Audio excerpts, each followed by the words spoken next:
Assalamualaikum warahmatullahi wabarakatuh. Selamat pagi anak-anak, selamat pagi ayah bunda. Pembelajaran kita hari ini, sebelum pembelajaran dimulai, kita baca doa sebelum belajar ya anak-anak ya, biar kita bisa konsentrasi.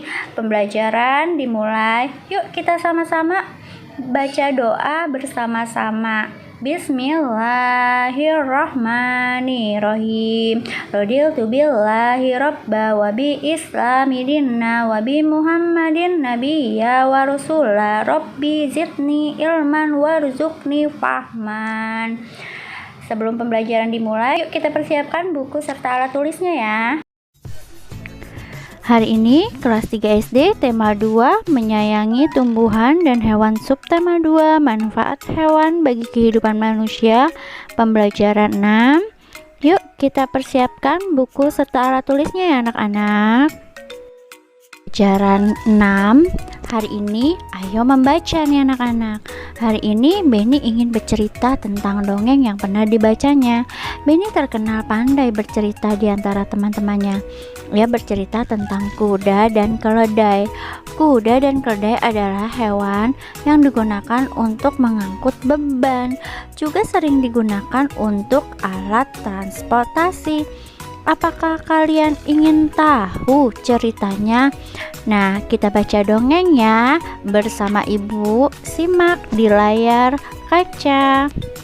Ibu ya. Kuda dan keledai yang syarat dengan beban. Pengarang Aesop. Pernah ada seseorang pria yang memelihara seekor kuda dan seekor keledai nih anak-anak. Kebiasaan pria tersebut memuati keledainya dengan beban yang berat. Keledai tersebut terhuyung-huyung karena beban yang terlalu berat. Sementara kuda berjalan dengan beban yang ringan. Pada suatu hari mereka melakukan perjalanan. Keledai berkata kepada kuda, "Maukah kamu mengangkut sebagian dari beban saya? Saya merasa sangat tidak enak badan. Jika kamu mau membawa sebagian bebanku, mungkin saya akan cepat sembuh. Beban yang terlalu berat ini membunuhku." Lalu kuda hanya menendang-nendang kakinya. Ia berkata kepada keledai agar tidak usah mengeluh. Ia tidak mau diganggu dengan kata-kata keluhan. Lalu keledai terhuyung-huyung selama berjalan setengah kilometer. Tiba-tiba ia jatuh ke tanah dan mati. Si pemilik datang dan hanya bisa berpasrah dengan apa yang telah terjadi. Ia melepaskan beban dari keledai yang telah mati. Semua beban ditempatkan di atas punggung kuda. Aduh, keluh kuda saat ia merasakan beban berat. Beban bertambah dengan berat tubuh keledai yang telah mati. Sekarang saya mendapat ganjaran karena sifat saya yang jelek. Saya menolak menanggung sebagian beban keledai. Sekarang saya harus membawa seluruh badan di beban saya, ditambah dengan berat tubuh teman saya yang malang ini. www.rumahdongeng.com nya. Ayo menulisnya anak-anak. Anak-anak bisa lihat di layar kaca. Ada Beni dan Edo pulang sekolah bersama-sama. Di jalan mereka menemukan seekor kucing yang jatuh ke selokan. Beni menolong kucing tersebut dan membawanya pulang ke rumah. Sedangkan Edo tidak mau membawa kucing tersebut. Ia geli pada bulu kucing. Setiap orang memiliki sifat yang berbeda-beda. Dalam satu keluarga pun memiliki sifat yang berbeda pula. Begitu pula dengan sifat orang dalam satu lingkungan tetangga.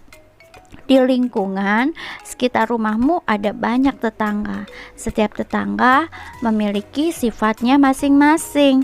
Nah, ada sifat yang penolong, dermawan, ramah, serta penyayang binatang. Pembelajaran ketiga, ayo berlatih nih anak-anak. Pastinya pembelajaran matematika nih. Namun sebelum itu kita dengarkan ya cerita saat liburan Beni dan sepupu-sepupunya menginap di rumah nenek. Nah, anak-anak terlihat di dalam gambar Beni dan sepupunya menginap di rumah nenek. Nenek memiliki banyak binatang peliharaan. Ada bebek, ayam, dan kambing ada di kandang belakang rumah. Penduduk desa tempat tinggal nenek banyak yang memiliki hewan ternak. Benny dan sepupu-sepupunya senang berjalan-jalan di sekitar desa. Mereka melihat banyak binatang ternak. Mereka sudah mengunjungi peternakan sapi, domba, dan bebek. Setelah berkunjung ke berbagai peternakan, Benny memiliki beberapa masalah. Ia belum bisa memecahkan masalah-masalah tersebut. Nah, cukup sampai sekian ya anak-anak, Ibu penjelasannya. Nah, jadi kita ada soal nih, contoh untuk Benny menyelesaikan permasalahannya nih. Di sebuah peternakan terdapat 6 kandang domba. Jika di setiap kandang terdapat 10 ekor domba, berapa jumlah domba dalam kandang? Yuk kita simak ya penjelasan dari Ibu. Uraiannya seperti ini. Lihat di layar. Ada 6 kotak ya. Lalu satu kotak itu berisi 10. Nah, berarti kita menuliskan 6 dikali 10 sama dengan 60. Kenapa 6? Karena kandangnya ada 6. Kenapa 10? Karena ada 10 ekor domba. Lalu kita kalikan sama dengan 60. Masih ingat ya pembelajaran kemarin, komutatif perkalian. Lalu 10 ekor domba dikali 6 kandang sama dengan 60. Lalu rumusnya adalah A kali B sama dengan B kali A. Nah, sampai sini anak-anak pasti sudah paham ya. Nah, sampai sini dulu nih penjelasan Ibu. Kita memasuki tugas tema ya anak-anak ya.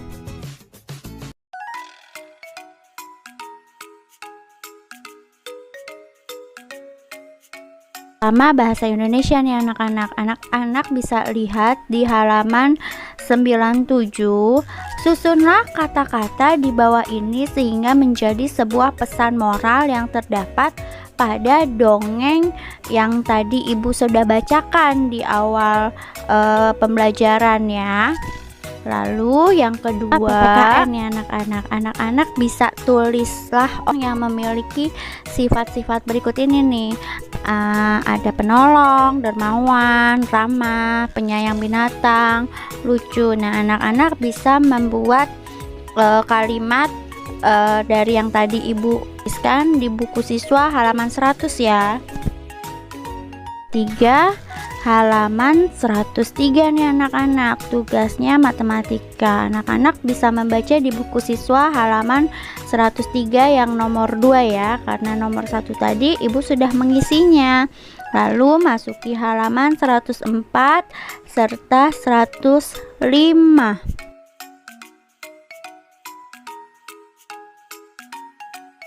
Mengerjakan ya anak-anak untuk pembelajaran hari ini. Terima kasih. Jangan lupa patuhi protokol kesehatan.